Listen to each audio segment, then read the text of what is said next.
Salut à tous, bienvenue chez The Upset Media, nouvelle saison, ça y est, on est Day One de l'Euroleague 2024-2025. Pour m'accompagner, il y a Lucas. Lucas, comment ça va? Ça va très très bien. Je suis sur un petit nuage. Comme vous allez le voir, on a reçu notre premier invité de la saison et ce n'est pas moins que le coach de la LDLC Asvel Villeurbanne. Monsieur Pierrick Poupé nous a accordé de son temps juste avant le début de la saison pour discuter avec nous de son effectif, de la saison à venir et de l'Asvel en général. On a eu le plaisir de le recevoir, donc on va vous laisser découvrir cette interview. Avant toute chose, allez sur nos réseaux sociaux, Instagram, X, TikTok, mais aussi la page YouTube et la conversation WhatsApp dans laquelle on pourra jouer à la Fantasy League toute la saison. Je vous laisse faire tout ça et on vous laisse apprécier cette interview exclusive avec Pierrick Poupé. I think it's time for us to write our own story. For you guys to write your own story. And like every story or show or when you read a book, two things are important: the beginning and the end. What's in between? There's ups and downs. In basketball, in life, in stories, in TV shows, in everything, there's ups and downs. Sometimes you like it, sometimes you don't. It's gonna be bad moments, it's gonna be better moments. But we have to start well, the beginning of that story altogether. Not only basketball, behaviors, communication, standing up, being here for your teammates. All this is much more important than basketball because today is the first page of our book. Let's go, let's go, let's go, let's go. Salut Pierrick, bienvenue à la maison. On est absolument ravis de pouvoir t'accueillir chez The Upset Media. Comme le veut la tradition, c'est la toute première question qu'on pose à chaque fois. Comment ça va? Bah, ça va bien, ça va bien. On n'est pas encore dans le rush de l'Euroleague, donc il y a un peu de temps pour travailler et pour récupérer aussi. Moins de déplacements, moins de fatigue. Pour l'instant, ça va. On a joué qu'un match qu'on a gagné, donc c'est un bon timing pour faire une interview. Bien joué d'ailleurs. T'as été prolongé cet été du côté de l'Asvel. Tu commences le vrai premier chapitre de ton histoire à la tête de cette équipe. Dans quel état d'esprit tu es actuellement? Alors, je dirais que c'est un deuxième chapitre, parce que le vrai premier, c'est quand même celui que j'ai pris en pleine face en janvier. Puis même ça, c'était un vrai premier chapitre en tant que head coach, mais j'ai toute une histoire de 3 ans maintenant avec l'Asvel où j'ai rempli différentes missions, différents postes. Donc l'état d'esprit, je dirais il y a pas grand-chose de nouveau. L'idée, c'est de conserver une forme de stabilité là où on en a cruellement manqué l'année dernière. Le sport de haut niveau est fait de changements. Il y en a eu un peu trop, à mon sens, la saison passée, et c'est certainement la raison pour laquelle les dirigeants me font confiance avec un contrat de 2 années supplémentaires. À moi de continuer à bâtir là-dessus, c'est-à-dire peut-être une forme de sérénité, de stabilité que j'ai pu amener émotionnellement. C'est ce qu'on me fait comme retour de l'extérieur. Donc, avec beaucoup d'humilité, je vais essayer de me concentrer là-dessus et de ne rien changer, si ce n'est peut-être aller un peu plus loin dans les contenus et dans la manière de mettre un peu plus ma patte. Ok, Tu, pa- Tu parlais de vas-y. changement. Il y a quand même eu pas mal de moves une fois plus dans le roster. On sait que l'Asvel a parfois du mal à garder ses joueurs ou étant un petit club d'Euroleague, on va dire que ça pousse toujours à devoir faire des changements. On a eu pas mal de jeunes qui sont revenus à nouveau dans le projet et on a aussi quelques paris venus de NBA et de G-League. Bon, tu as eu le temps un peu de discuter, de travailler avec tout le monde. Comment tu sens ton groupe à l'heure actuelle? Bah, je le sens travailleur déjà, avant de parler de basket pur, je le sens travailleur avec beaucoup d'écoute, une bonne capacité à intégrer les choses. Donc ça, c'est agréable, avec évidemment une disparité dans les connaissances basket, européens notamment, puisque, comme tu l'as dit, il y a Shaquille Harrison, Admiral Schofield, dans une moindre mesure, parce qu'il a déjà connu le niveau européen, mais Théo Malédon a passé 4 années aux États-Unis, donc c'est pas rien dans les habitudes qu'on prend. Mais donc il faut remettre tout le monde à peu près sur une base homogène, autant que possible. Ça va prendre du temps, mais déjà le caractère de l'équipe, en tout cas les comportements me satisfont. Jusqu'ici, il y a déjà une bonne base pour travailler. Après, ça reste un peu tôt, on entame la 6e semaine. Donc, on n'a fait que 5 semaines de prépa pour arriver au premier match amical. L'ELPA, le syndicat des joueurs Euroleague, nous impose cette temporalité-là. Donc, j'ai besoin d'encore un peu de temps pour évaluer tout le monde. Les niveaux de forme physique n'étaient pas les mêmes non plus à l'arrivée. Donc, je me concentre plus sur les comportements que sur le basket pur. Et le basket, il y a des choses qui fonctionnent aujourd'hui qui sont plutôt des satisfactions. Et il y a des choses sur lesquelles on a encore beaucoup besoin de travailler et des joueurs qui ont besoin de plus de temps que d'autres. C'est sûr, c'est bien de se baser sur l'humain pour repartir de plus belle et justement apporter cette stabilité, comme tu l'as dit. Est-ce qu'il y a quelqu'un déjà qui t'a agréablement surpris, on va dire, sur ce début d'exercice? On a le retour de Théo Malédon qui a passé du temps aux États-Unis. On a souvent entendu parler d'une potentielle voix dans le vestiaire de Tariq Black ou même d'une certaine maturité de Shaquille Harrison. On l'a vu plusieurs fois sur les réseaux dire que avec beaucoup d'humilité, il veut apprendre de Nando De Colo, pardon, qui comprend qu'il a encore des choses à apprendre et que c'est un joueur qui a souvent été estampillé défenseur. Est-ce qu'il y a quelqu'un comme ça qui s'est déjà détaché un peu? Ouais, t'en as mentionné quelques-uns déjà, mais il y en a d'autres. Jusqu'ici, je suis assez content des recrues, en fait. Parce que dans l'ensemble, elles sont pas très éloignées de ce que j'imaginais. Et ça, c'est très agréable parce que dans le recrutement, il y a toujours une part d'incertitude, même si on essaie d'avoir un maximum d'informations possibles, notamment sur l'humain, en fonction des contextes. Les retours qu'on peut avoir peuvent être très différents de ce que nous, on va percevoir après en réel. Tariq est une voix dans le vestiaire et sur le terrain. Avant d'être une voix dans le vestiaire, c'est quelqu'un qui a cette expérience de l'Euroleague, qui a une maturité énorme au niveau comportement, qui a vécu quand même un Final Four il y a 2 ans avec Olympiakos et qui arrive à Lasvel, là aussi avec beaucoup d'humilité. C'est quelqu'un de frais, malgré son âge humainement, qui est très à l'écoute, qui est vraiment bien en fait. C'est un stabilisateur et qui va permettre à Nando de pas être seul avec cette grosse expérience. Même si on avait Geoffrey, mais dans une moindre mesure, parce que Geoffrey est un peu plus concentré peut-être sur du scoring, sur de l'impact. On sait que c'est une boule d'énergie, que c'est quelqu'un qui apporte quoi qu'il arrive quand il est sur le terrain. Tarek est beaucoup plus stable et mesuré. Donc c'est bien d'avoir différentes personnalités. Shaquille Harrison, je confirme, beaucoup d'humilité, très à l'écoute, notamment de Nando, qui respecte beaucoup. Et ça, c'est rare chez les joueurs qui arrivent des États-Unis.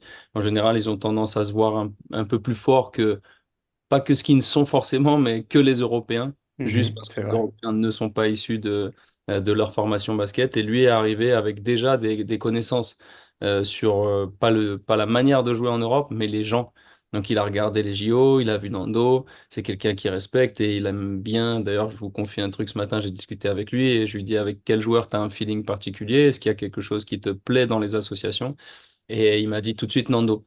Donc c'est bien de voir, moi je lis peu les journaux, mais si tu me dis que sur les réseaux ou dans les médias, il a fait part de ça, effectivement, c'est très en aligné avec le réel. C'est comme ça qu'il est. Donc je suis pas agréablement surpris, je suis juste satisfait qu'il soit tel que je l'avais imaginé. Ça c'est top et c'est de la chance. Je rajouterai Neil Sako, qui est vraiment bien. Là aussi, tel qu'on me l'avait décrit et que je l'avais imaginé, à savoir gros bosseur, très à l'écoute, avec beaucoup d'humilité aussi, parce que c'est quelqu'un qui a commencé le basket sur le tas et qui continue à passer des caps, qui franchit des paliers tous les ans. C'est la raison pour laquelle il est ici. C'est la première personne que j'ai contactée d'ailleurs. Donc, je suis très satisfait qu'il soit avec nous et j'espère qu'il va, en tout cas, j'ai cette croyance-là qu'avec beaucoup de travail et d'écoute, on passe des caps, plus ou moins vite, mais je pense qu'il va continuer à grandir chez nous et nous faire grandir aussi. Melvin est très à l'écoute aussi, mais il est blessé pour le moment, donc c'est difficile pour moi d'aller un peu plus loin. Admiral Schofield a besoin de temps. Je crois qu'on aura fait à peu près le tour des recrues, mais Admiral Schofield a besoin de temps parce que lui, il est peut-être moins ouvert sur ce qui se fait en dehors des États-Unis, peut-être un peu plus impacté aussi par le jeu américain et la NBA, parce qu'il a finalement peu joué. Il a peu joué en NBA, mais il a aussi peu joué en G-League, donc à la fois physiquement et dans la compréhension, il a besoin d'un peu plus de temps que les autres. C'est parfait, tu me fais une transition toute faite en soi. Tu as déjà bien décrit toutes les personnes qui sont arrivées. C'est des choix que tu as fait personnellement ou on t'a amené, on va dire, à un pool de joueurs qui ont été scoutés durant l'année et où tu as pu discuter. Est-ce que c'est ça que je voulais savoir? Est-ce que quelqu'un t'a dit, par exemple, Admiral Schofield, qu'est-ce que tu en penses? Regarde, dis-moi, ou tu as vraiment eu une grosse présence dans le process de recrutement? Bah non, il y a personne qui m'a dit regarde tel ou tel joueur. Admiral Schofield, ben pour lui et pour le coup, mais on a quand même commencé par les joueurs français et les joueurs qui potentiellement pouvaient être des joueurs à relancer ou à lancer parce que comme tu l'as souligné tout à l'heure, à l'échelle de l'Europe, de l'Euroleague, on est un petit club avec des petits moyens. C'est pas faire de la victimisation inutile, c'est juste que dans le championnat français, on est une grosse écurie avec un gros budget. Et à l'échelle européenne, pour l'Euroleague, on devient un petit budget. Donc, il faut faire des coups, tout en sachant qu'on voulait garder des joueurs qui ont déjà un certain standing. Pour les garder, il faut faire des efforts. Je parle de Nando, je parle de Geoffrey. Donc, on est content de les avoir. Et après, pour les recrues, il fallait chercher des joueurs qui sont encore en devenir et pas tout de suite estampillés Europe. Donc, pour les Français, c'était assez simple. Moi, j'avais des petits coups de cœur, donc notamment Neil, Melvin aussi assez rapidement, parce qu'il n'y a pas tant que ça de joueurs français jeunes à développer qui ont envie de travailler. Donc, C'est on a vrai. été patient. Théo Malédon a été un peu la cerise sur le gâteau parce qu'on s'est vite intéressé à lui. Et je dis on parce que là, pour le coup, l'ensemble du club était en accord sur le fait d'aller chercher, relancer un Théo Malédon aussi pour l'histoire, ce que ça représentait et pas seulement sur l'aspect sportif. Euh, alors, le petit coup de pouce du destin fait que malheureusement pour lui, il n'a pas eu de club et nous, en restant patient, on a eu l'opportunité à un moment de lui proposer quelque chose. Pour les étrangers, j'essaie de réfléchir pour pas dire de bêtises, mais de l'autre côté, là, il y a mon bureau, donc je regarde le tableau avec les noms. Et de mémoire, Tariq Black, j'avais très tôt mis son nom sur le tableau. Simplement, financièrement, je pensais pas que ça passerait. Parce que c'est aussi un poste de troisième, même si tout ça peut bouger évidemment dans la hiérarchie pendant une saison, mais au départ, c'est troisième intérieur, puisqu'on propose un projet à Nîmes, que Geoffrey est là, même s'il peut Mhm. basculer sur des postes 4 et 5. Mais Tariq vient avec un rôle ingrat a priori et pas un gros salaire non plus. Donc en fait, c'est là aussi, ça a été du temps pour échanger, convaincre. Je suis content, on a eu un peu de chance de tomber sur quelqu'un de bien qui voulait lui aussi se relancer à l'échelle de l'Euroleague et qui a tout de suite adhéré en disant, moi je viens, tu me donnes ce que tu as donné, j'ai fait la même chose à Olympiakos et voilà, bon, ça s'est fait rapidement et ça c'était ma volonté au départ, soutenue par le club qui a, bon, en même temps, Tariq Black à ce tarif et pour l'Asvel, je trouve que c'est bien, très très bien, même en troisième intérieur. Qui on avait, en fait, Scofield n'était pas l'option numéro un, il faisait partie de non à simplement le poste 4. On souhaitait qu'il ait un peu d'adresse extérieure, puisqu'on a Mbaye Ndiaye qui est sous contrat et qu'on veut développer encore, qui a été très bien l'année dernière, qui a été remarquable, mais dont la qualité de tir n'est pas le premier atout. Et un joueur qui sait mettre des tirs, qui a une vraie capacité à mettre des tirs et étirer les défenses, ça coûte très cher, en fait, au niveau européen. Donc forcément, c'était soit un joueur qui était un gros pari, mais pari parce qu'il n'avait pas suffisamment joué ou joué dans d'autres championnats qu'on peut difficilement évaluer, soit quelqu'un qui revenait de blessure. Voilà. Paris a fait notamment a misé sur Dalton Holmes, qui lui revenait de quasiment une année sans jouer. Mhm. Ça fait partie des joueurs qui étaient abordables pour nous. Simplement, on a un effectif qui est beaucoup plus âgé que Paris. Alors, c'est expérimenté, mais il faut tenir compte de ça aussi. Quand tu as un David Laïti qui a passé 35 ans, Edwin, Nando qui a 37, Charles qui a 38, qui prendra 39, Geoffrey Lauvergne qui a 32 ou 33. Enfin, il y a un certain nombre de joueurs qui peuvent être sujets à des blessures ou à une fatigue. Tariq Black aussi, on voulait de l'expérience sur ce troisième intérieur. Donc, eux, ils vont être fatigués quand on va avoir une accumulation de matchs. J'ai préféré partir sur des joueurs qui présentaient un peu plus de garantie physique, a priori, que sur un mec à relancer. Voilà. Donc après, dans les gars qui mettent des tirs, comme je disais, bah, à partir du moment où on a fait ce choix-là, il fallait trouver quelqu'un qui puisse représenter, qui puisse présenter un intérêt, une complémentarité. On a Mbaye, on a Geoffrey qui peut être un grand poste 4 parfois et jouer au post-up. Donc il fallait voilà, quelqu'un qui puisse mettre des tirs. Et ça m'a semblé être un bon profil. C'est moi qui l'ai soumis pour le coup, mais il faut savoir que le staff de l'année passée s'était déjà intéressé à lui. Donc TJ Parker avait regardé ce joueur-là, on nous l'avait proposé. Il n'était pas forcément abordable pour nous la saison passée. Il a joué une année de moins, donc ce qui présente un risque encore plus grand, mais donc une capacité à le Plus faire, disponible. à, Mhm. à valider le contrat. Exactement. Donc on est parti là-dessus. Sur les autres, Shaquille Harrison, bah pour le coup, là aussi, c'est moi qui ai été intéressé par lui assez tôt. Il a plu, tout de suite, il a plu par son énergie, par les retours qu'on a pu avoir aussi de lui, des différentes personnes, soit en G-League, soit les agents, enfin les gens qui l'ont côtoyé. Et là, pour le coup, pour répondre précisément à ta question, forcément, Tony rentre en scène via son réseau pour essayer d'avoir des infos à gauche, à droite. La négociation, je la gère pas directement, donc Michel Véronnet aussi entrant en jeu à ce moment-là. Mais sur les noms proposés, Il reste qui? Théo, je crois qu'on a fait le tour. Sur les noms Oui. proposés, c'est l'idée de départ du staff, parce que j'ai aussi travaillé avec Eduardo Casalone, qui était mon assistant déjà l'année passée et qui reste avec moi. Donc on fait un binôme et les idées venaient de nous et elles ont été validées par l'ensemble du club. Il y a un truc qui me passionne, Pierrick, moi, c'est toute la partie scouting. Donc là, tu nous as fait un panel très complet de ton effectif. Est-ce que dans la saison, tu trouves du temps pour scouter ces joueurs ou c'est vraiment un travail dédié à l'ensemble du staff, un petit peu à Tony comme tu l'as décrit? Est-ce que tu trouves du temps justement pour scouter ces joueurs ou c'est juste des Non. noms connus, proposés, etc.? Non, clairement pas. Quand, tu sais, dans la saison, quand tu fais les semaines back-to-back Bah Euroleague, oui. 3 matchs, que dans ces 3 matchs-là, tu dois regarder un paquet de matchs de l'équipe que tu vas jouer. Tu dors forcément très peu, que tu as les déplacements, que accessoirement, une fois de temps en temps, tu fais un feedback sur 2 ou 3 matchs, sur ce que tu as fait défensivement, de bien ou de moins bien offensivement. Tu as des feedbacks individuels à faire aux joueurs parce que c'est important aussi. Il te faut un minimum de temps pour toi. C'est comme ça, tout petit, mais il t'en faut parce que sinon, toi aussi, t'es moins en gestion de tes frustrations, etc. Donc clairement, le scouting, soit c'est des noms proposés pendant l'année et tu jettes un œil, ou tu demandes à quelqu'un de le faire et ça peut arriver.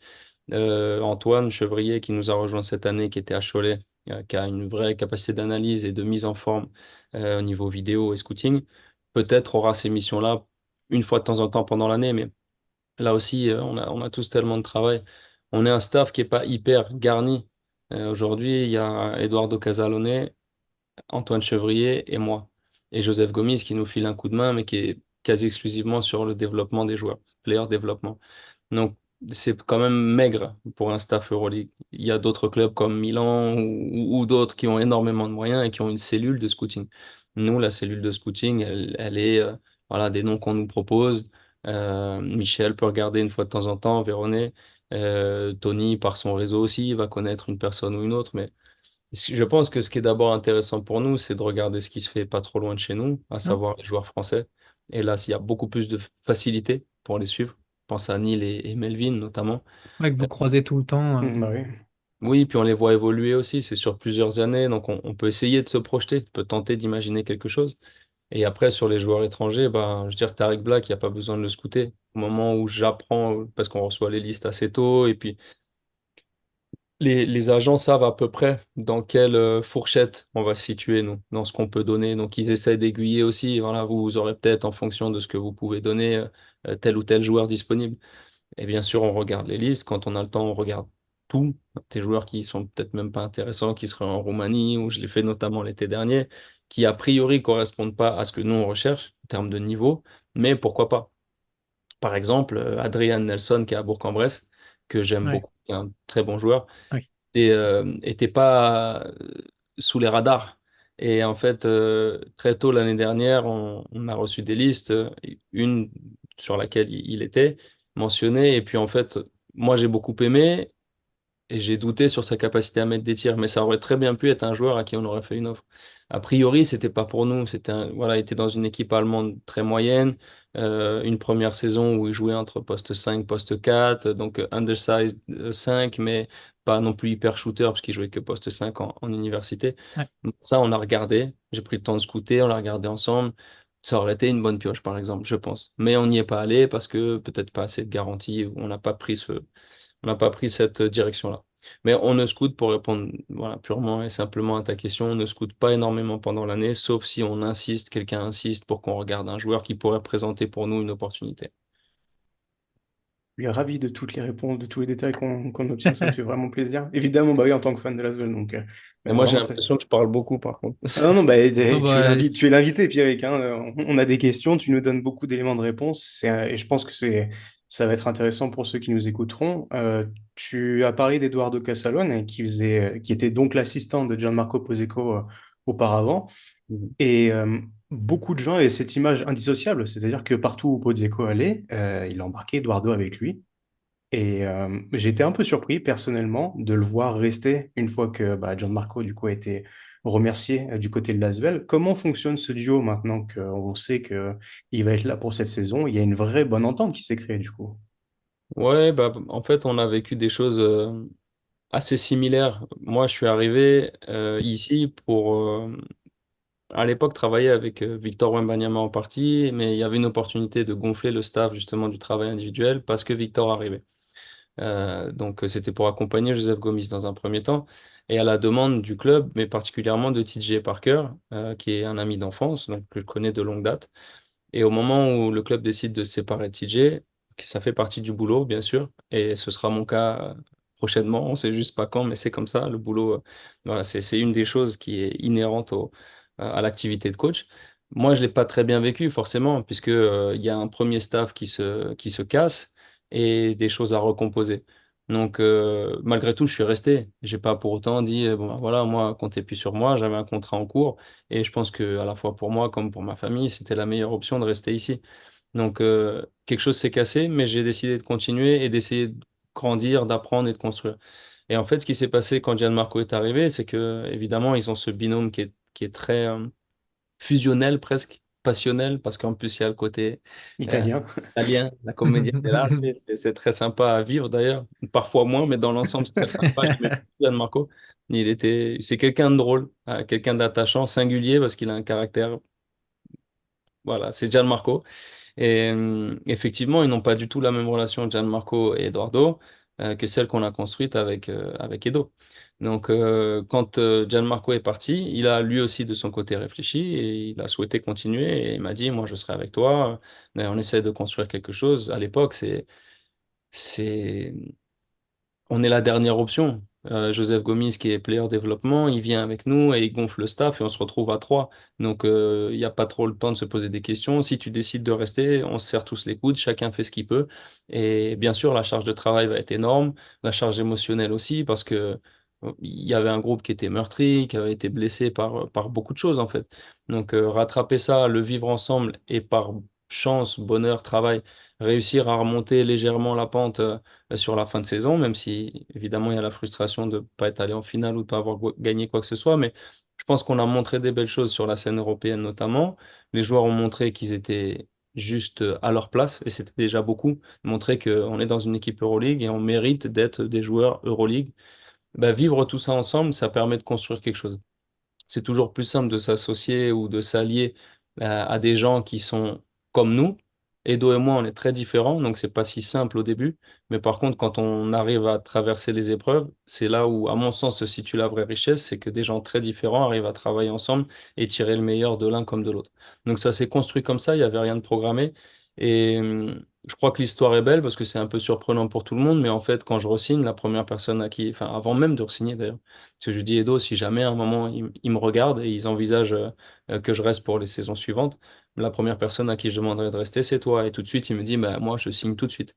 Donc finalement, quand on m'a fait la proposition pour rester, je me suis tourné vers Edo et il était très content de continuer. Et ce qui est aussi important, c'est que les partenaires, les actionnaires étaient plutôt satisfaits et contents de cette histoire, justement.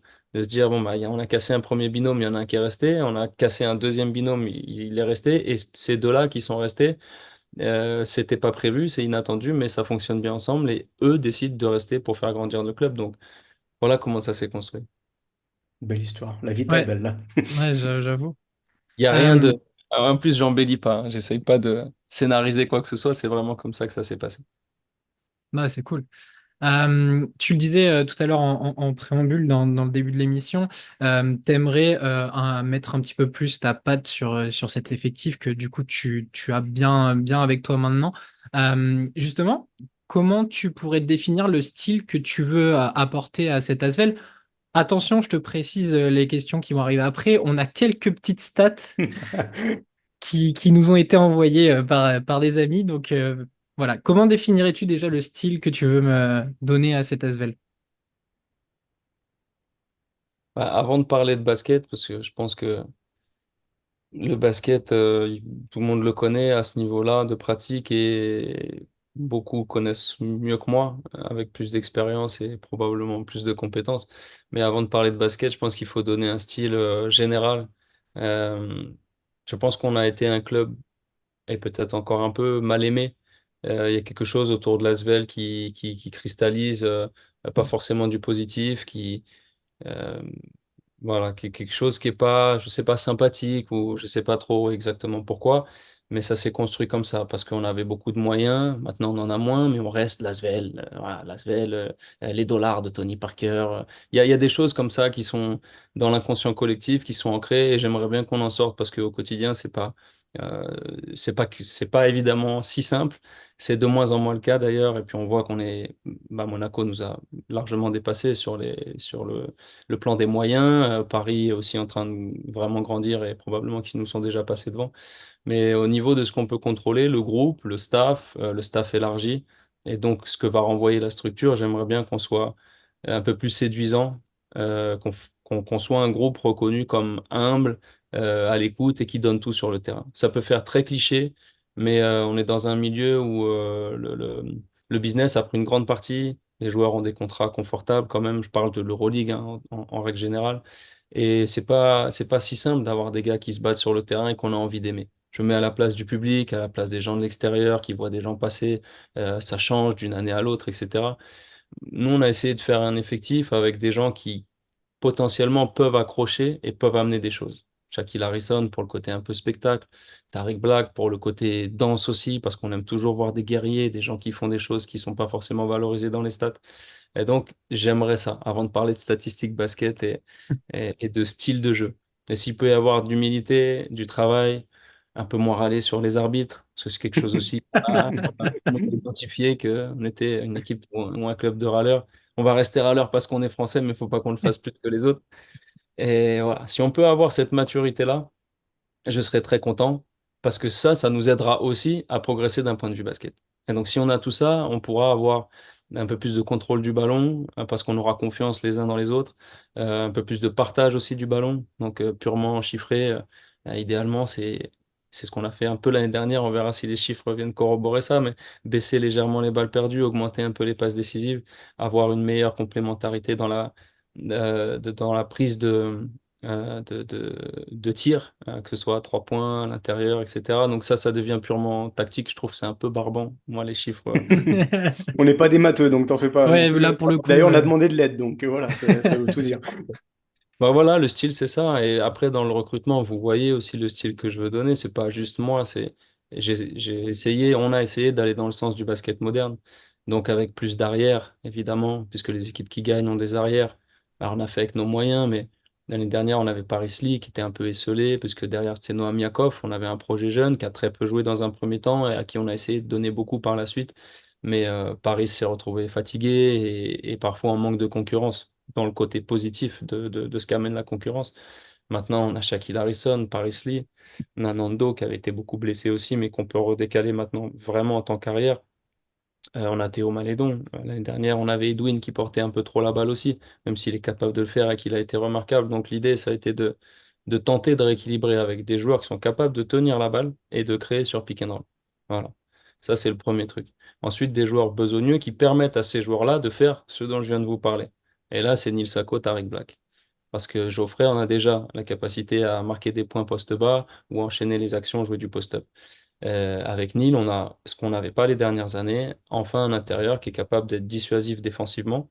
Et avec tout le respect que j'ai pour Nando, et j'adore Nando, à la fois l'homme et le joueur, c'est pas le plus grand des défenseurs et il le sait. Et donc il faut qu'il soit dans une organisation collective qui soit cohérente, qui ait du sens. Lui va pouvoir faire briller d'autres offensivement et défensivement. Il faut qu'il soit juste un joueur parmi un collectif, mais pas quelqu'un à qui on demande de défendre plus fort que ça parce que sinon ça va lui coûter de l'énergie qu'il n'aura pas pour se donner lui-même en attaque. Donc Neil Sako peut couvrir défensivement beaucoup d'espace avec beaucoup de mobilité. Il n'est pas très créateur, mais par contre, juste avec poser un écran, rouler, reposer, rouler et enchaîner les actions, il peut faire bouger la défense et donc créer des décalages. Avec cette simple activité-là, qui peut paraître bête, mais c'est l'atout principal d'un Vincent Poirier, par exemple. Et nous, on a essayé d'avoir quelque chose qui ressemble à ça, mais avec évidemment nos moyens et ce qu'est l'Asvel. Et Shaquille Harrison, ensuite, pour justement amener de la défense, là où on en avait un peu moins sur les lignes arrière l'année dernière. Plus grand que Paris Lee. Paris est un bon intercepteur, mais pas forcément très volumineux défensivement, parce qu'il est plus petit, parce qu'il joue souvent l'interception. Donc on a essayé de trouver quelqu'un qui soit qui soit plus dense, qui soit un peu plus grand, plus dense, qui puisse être très agressif sur la balle. Voilà, le gars est 2 fois meilleur défenseur de G-League. On me dirait, c'est peut-être pas si dur que ça, mais pour le voir en Faut le vrai depuis faire. 5 semaines, c'est quand même impressionnant sur certains aspects. Donc, c'est pas des gars qui brillent forcément, mais on avait déjà des joueurs de talent. Donc, ce qu'il fallait, à mon sens, et peut-être que dans 3 mois, je serai viré ou que, que je vous dirai, je me suis J'espère pas. planté. Ouais, non. Mais on a essayé d'avoir un truc qui soit cohérent. Pas forcément ronflant, mais cohérent. Alors, tu vois, c'est la magie de te laisser parler, puisque du coup, ma question que je voulais te poser n'a plus aucun sens, puisque tu as déjà tout répondu.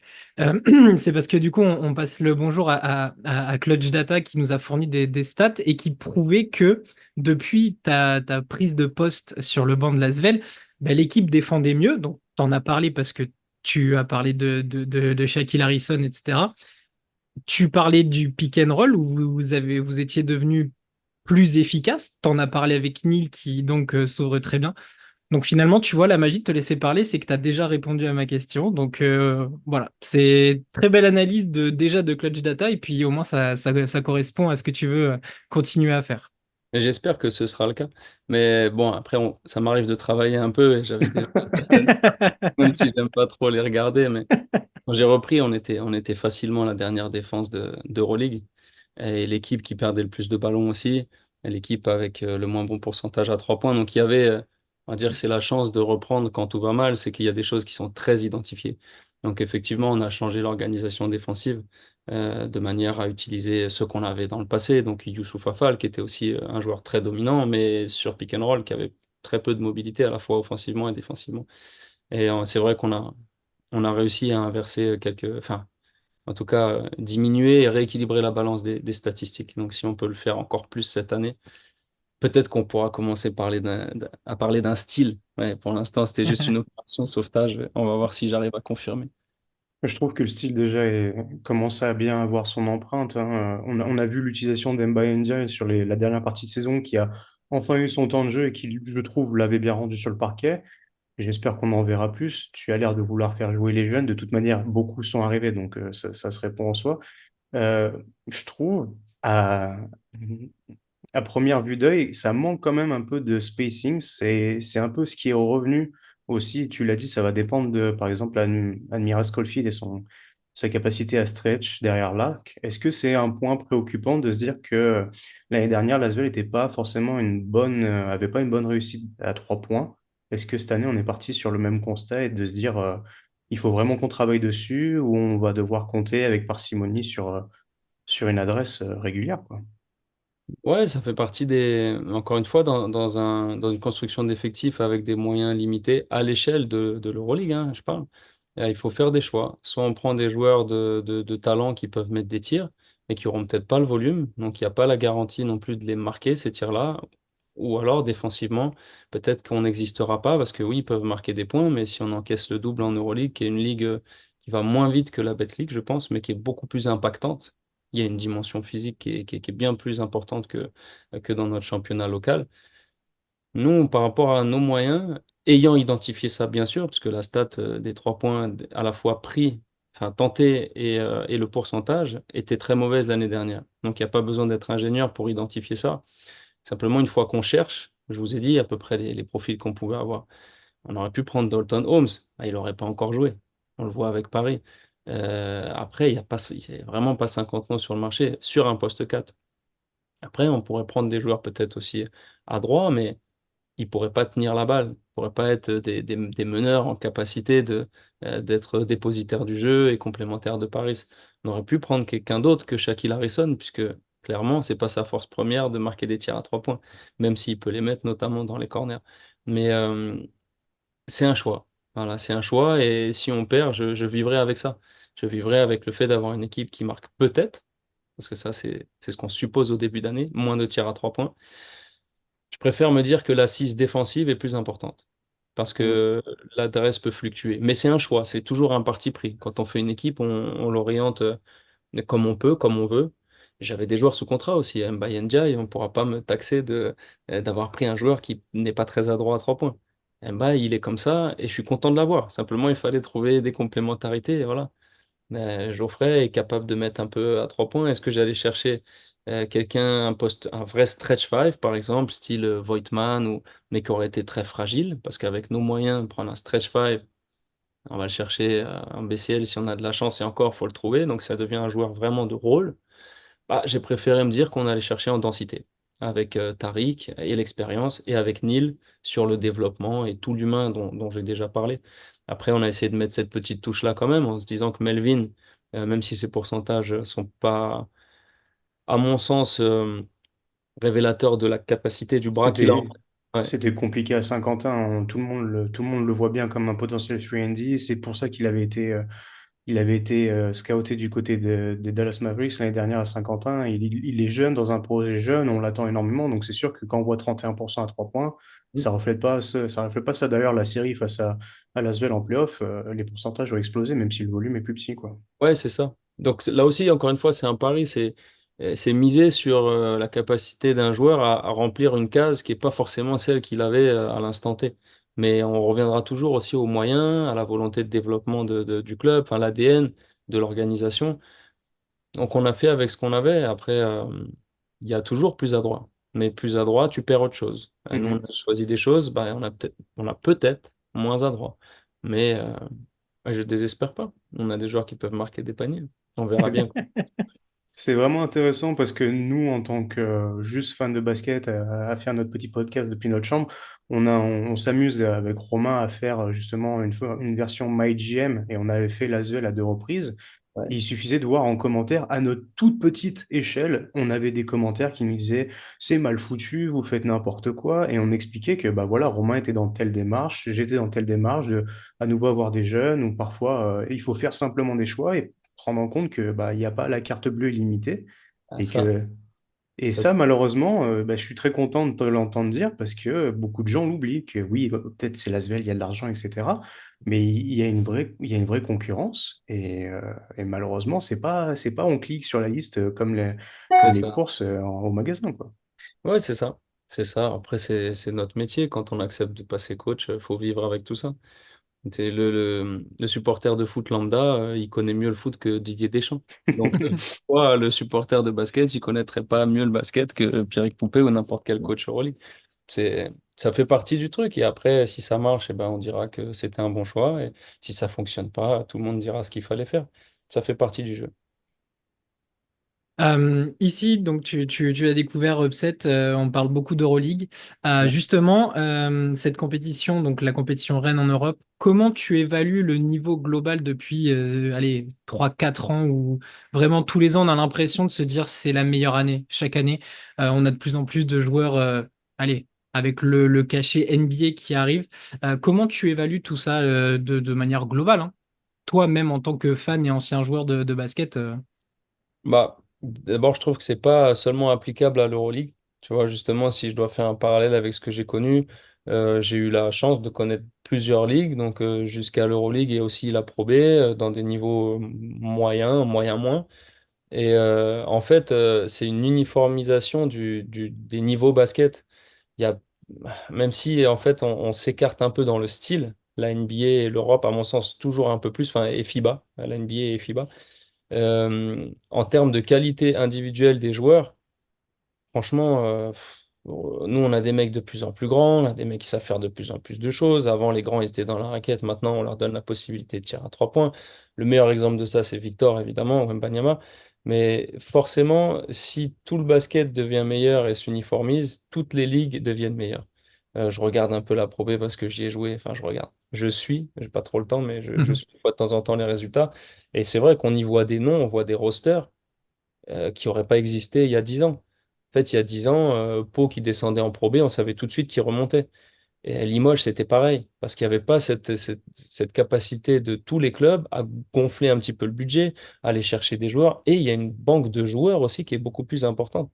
Il y a tellement de joueurs français qu'on sort aujourd'hui, qui sont en capacité de jouer dans les premières divisions ou les deuxièmes, que tout le monde devient un peu plus accessible ou qu'il n'y a plus suffisamment de place dans les premiers niveaux. Et la NBA, j'imagine que c'est pareil. Donc forcément, les joueurs NBA arrivent de plus en plus en Europe. On a en Euroleague des joueurs qu'on n'imaginait même pas voir il y a quelques années encore, où il y en avait un sur, allez, les 3, 4 équipes qui vraiment avaient beaucoup d'argent. On envoyait un au Pana, on envoyait un une fois de temps en temps à Madrid. Aujourd'hui, c'est plus le cas. Toutes les équipes en ont deux, trois, et pour certaines, des joueurs qui ont vraiment joué, qui ont été des bons joueurs en NBA. Donc forcément, ça fait grandir le niveau. J'ai l'impression que c'est une ligue qui est évidemment de plus en plus forte, mais de plus en plus dense. On a 16 contrats dans la plupart des équipes maintenant. Nous, on fait un peu la figure de petit poussé avec, allez, Žalgiris peut-être, et encore, Žalgiris a pas mal de moyens cette année.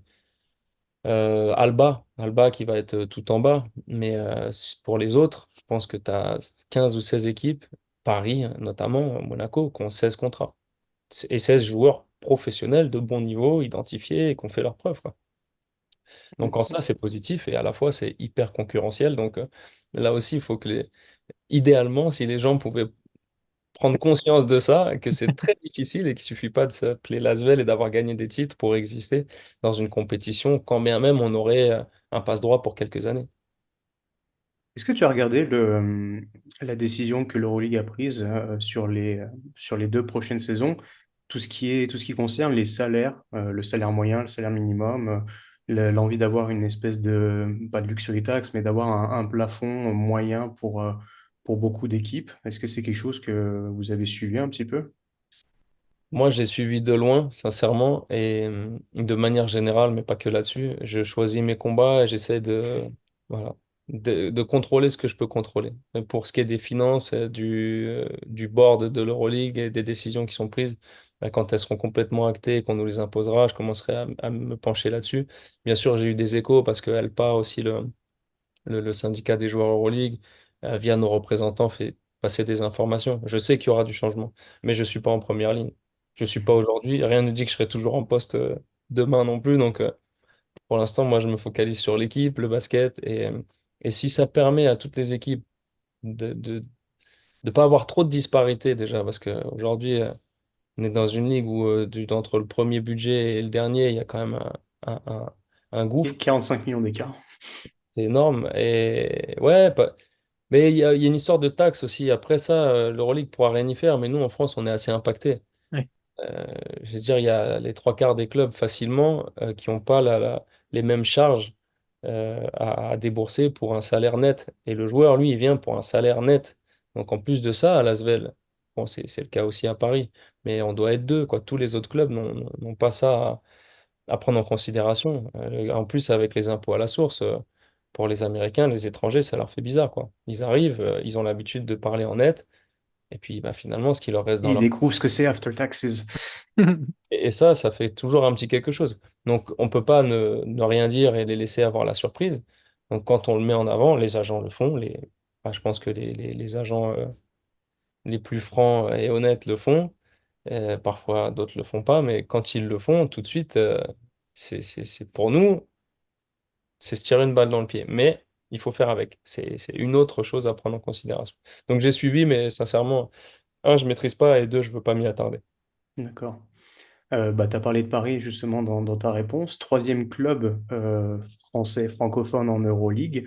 Est-ce que, bon, ils viennent de gagner l'Eurocup, est-ce qu'il y a un facteur motivation supplémentaire de vouloir un peu, je vais extrapoler, c'est peut-être le côté fan qui parle, mais de vouloir montrer aux nouvel arrivants que oui, vous nous avez peut-être battu en Betclic, mais l'Euroleague, c'est autre chose, mon coco, et il faudra passer sur le corps de l'Asvel pour espérer gagner ces matchs-là. Bah, si on peut en garder que le positif de ce petit côté revanchard, c'est bien. Euh, mais pour tous les nouveaux, déjà, c'est une nouvelle histoire. Donc ça va pas leur parler. Est-ce que moi, à titre personnel, ça me plairait de finir devant Paris à la fois en championnat et en Euroleague? Oui, évidemment. Oui, sportivement, oui. Je dirais, ça me ferait plaisir de finir devant tout le monde. Après Paris, oui, ça a été, je pense, une très belle demi-finale. Si je prends Mhm. du recul et que je me place d'un point de vue spectateur, je pense que ça a été sympa à regarder, que ça a dégagé beaucoup d'émotions, ça a généré des choses. Ouais, il y a eu une belle vitrine pour le basket français et ça n'était qu'une demi-finale. Donc c'est frustrant et à la fois, j'ai beaucoup de respect pour ce qu'ils ont construit l'année dernière, ce qu'ils ont réussi à atteindre, à la fois le coaching staff et l'ensemble des joueurs. Euh, je pense que ce serait faire justement manquer d'un peu d'humilité de le voir comme ça en disant, ah, maintenant vous allez voir, maintenant que vous êtes en Euroleague. Peut-être que ce sera le cas et peut-être qu'ils vont avoir des résultats. Je veux me concentrer sur notre équipe. Si Paris est bon, bah, tant mieux, ça va nous tirer encore plus vers le haut et il faudra que nous, on aille justement faire les efforts pour essayer de matcher ça. Si Paris est moins bon, ça nous empêchera pas de faire les efforts pour essayer d'être devant eux et on attendra la fin de saison pour peut-être, si on a bien réussi, se satisfaire de finir devant. Mais c'est pas un moteur, si tu veux, plus que ça. D'accord. Là, on a un derby contre Bourg. J'ai autant envie de battre Bourg que... Romain, vas-y, enchaîne, hein. Ah, pardon. En tant que joueur, tu as croisé la route de Chima Moneke, qu'on a reçu durant la saison. Comment tu vois son évolution, que donc vous étiez en Pro B, je crois, quand vous avez joué ensemble. Maintenant, c'est un des quasi meilleurs joueurs de l'Euroleague. Comment tu vois son évolution? Surtout qu'il nous avait clairement dit que tu étais un de ses meilleurs coéquipiers. Donc, Il nous l'avait dit, mais il l'a aussi Il a une chaîne YouTube maintenant et il fait des épisodes régulièrement. Et il avait dit le meilleur coéquipier que j'ai eu à cette époque-là était Pierrick Poupé, qui est maintenant coach de l'Asvel. Bah, franchement, c'est sympa, c'est flatteur parce que je le savais pas, j'avais jamais vu passer ça. Mais ouais, c'est sympa. C'est sympa. C'est un mec que j'aime bien, Shima. Il est un peu perché, mais il est vrai. Il était rafraîchissant, en fait. C'est fou de se dire que ce gars-là, on a joué en Pro B ensemble. Il devait être pas loin du salaire minimum. Il venait de se faire couper par Rouen, d'ailleurs, à l'époque, qui était aussi un Mm. club de Pro B. Et 4 ans après, il est en Euroleague, quoi. Non, d'ailleurs, il a touché la NBA entre-temps. Donc, Ouais, passé aux il, Kings. ouais, enfin, il a touché un contrat. Après, je crois qu'il a peu ou pas du tout joué. Mais ouais, Shima, moi j'aimais bien son évolution, elle est impressionnante pour les gens. Et à la fois, il est arrivé avec des qualités athlétiques tellement hors normes que ça ne m'étonne pas plus que ça.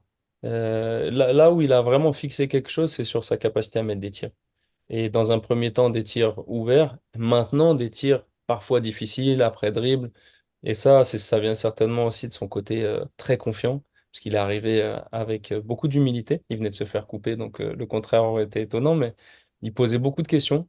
Pour le coup, il posait beaucoup de questions, et comme vous le voyez, quand on me pose une question, en général, j'alimente. Donc, vu qu'il est curieux, euh, je- il me demandait des conseils sur la première division en France, quel poste il pourrait jouer.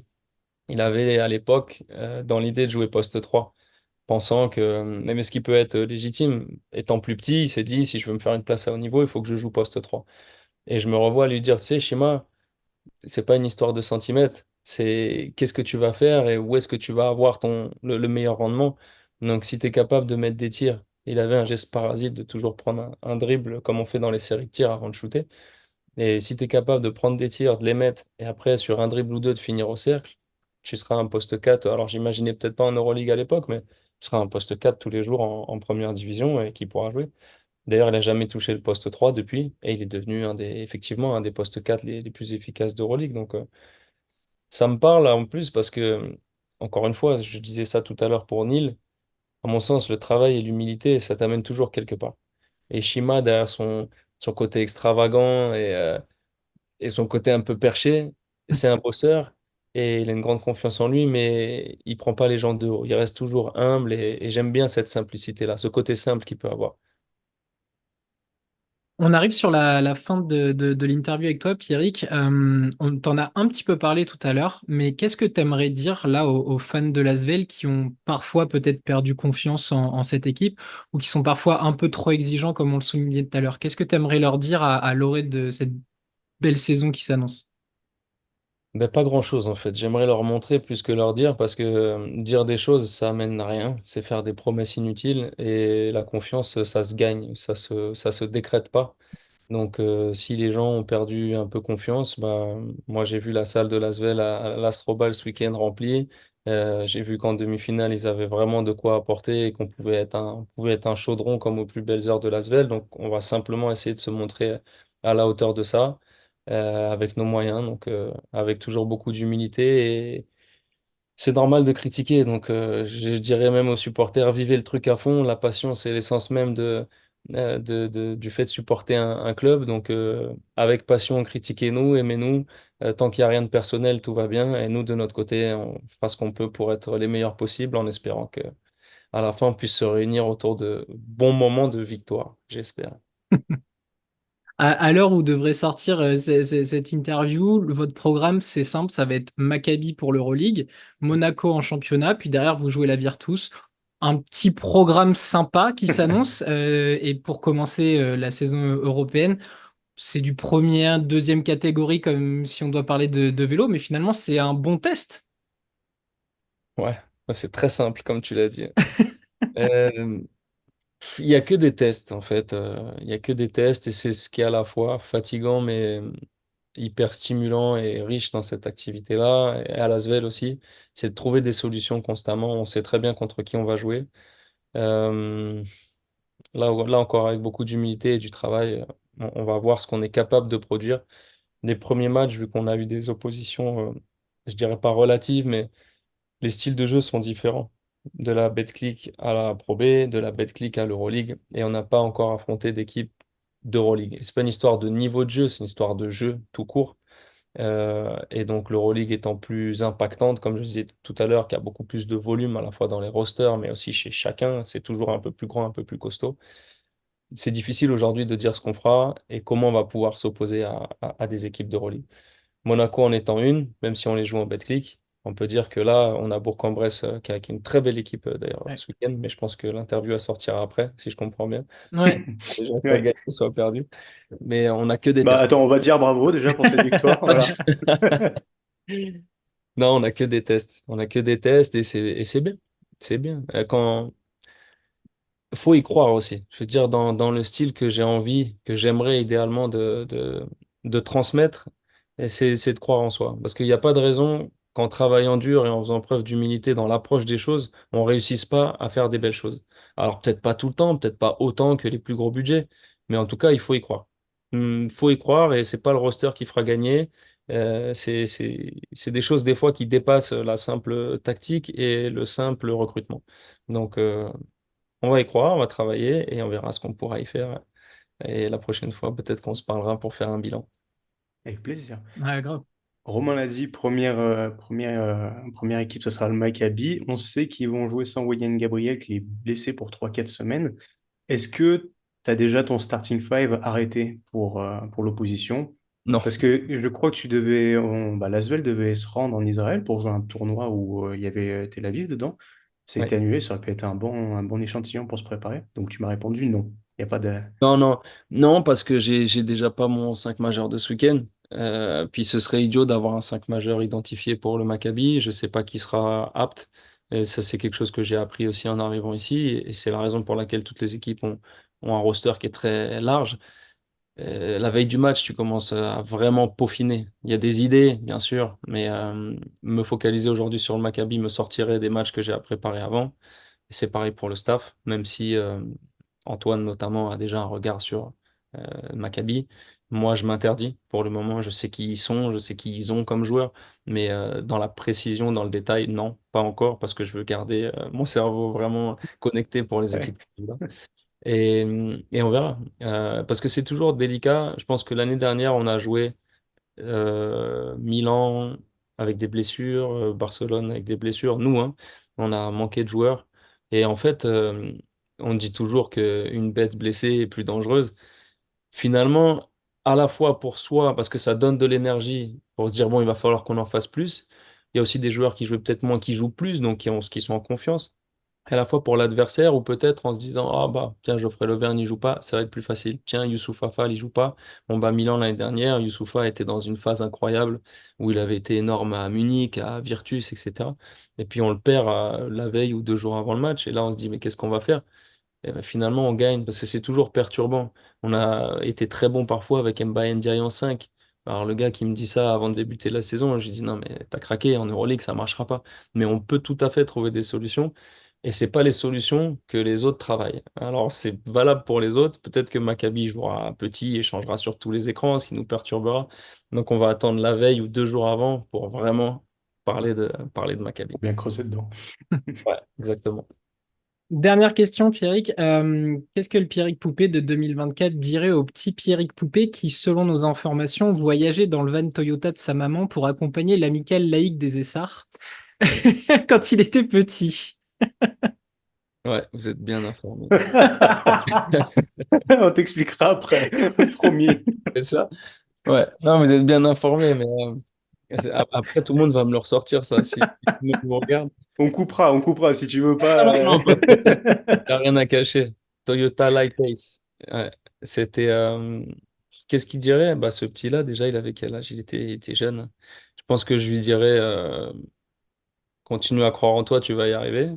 Tu feras des choses sympas. Parce qu'à l'époque, j'étais vraiment petit. Et j'étais vraiment petit, vraiment frêle. Et pendant longtemps, jusqu'à ce que je devienne vraiment professionnel, personne n'avait cru en moi.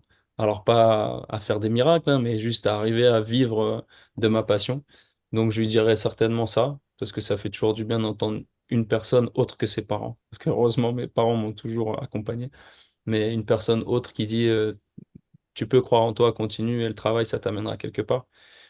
Et puis c'est tout. Je crois que je le laisserai grandir, parce que les gens ont besoin de faire leurs expériences. Donc, voilà. Peut-être le petit qui poserait des questions à celui de 2024, mais l'inverse, j'aurais pas envie de passer pour le vieux con, donc juste un peu d'encouragement. Et ce serait bien. C'est beau. Super. Bah écoute, Pierrick, c'était un véritable plaisir de t'accueillir. C'est une énorme chance pour nous de t'avoir à quelques jours du début de l'Euroleague, compétition qu'on suit depuis donc 4 ans, comme tu l'as compris. Donc merci beaucoup. Merci Ciao. d'avoir pris de ton temps. Et on te souhaite le meilleur à toi et à ton équipe, ton staff, tous les gens au club pour cette saison. Merci, c'est gentil. Plaisir partagé, c'était agréable. J'ai passé un bon moment. Vous me faites suivre le lien que je regarde aussi. Avec Pas de plaisir. problème, Et on fera je ça. transmettrai à mes parents, il n'y a plus le Toyota, mais ils pourront toujours regarder. Merci beaucoup, Pierrick. Merci les gars. Merci à tous d'avoir suivi cette interview exclusive avec Pierrick Poupé. Un Lucas, grand merci moment. encore d'avoir été avec moi. Effectivement, un très grand moment dans J'allais notre pas la histoire. louper celle-là, t'es fou, attends. Oh, quand même. On vous invite à suivre tous nos réseaux sociaux, encore une fois, Instagram, TikTok, X, la conversation WhatsApp pour suivre la Fantasy League avec nous et jouer avec nous toute la saison. Et enfin, je vous invite à aller sur notre page YouTube, laisser un petit commentaire, le petit pouce et surtout abonnez-vous pour ne rien manquer de nos émissions. Vous pouvez y retrouver les hors-séries de l'été, les previews, dépêchez-vous, la saison commence tout de suite, et enfin nos dernières interviews, celles que vous venez de regarder. Allez, on se retrouve très très vite. Ciao ciao. Ciao.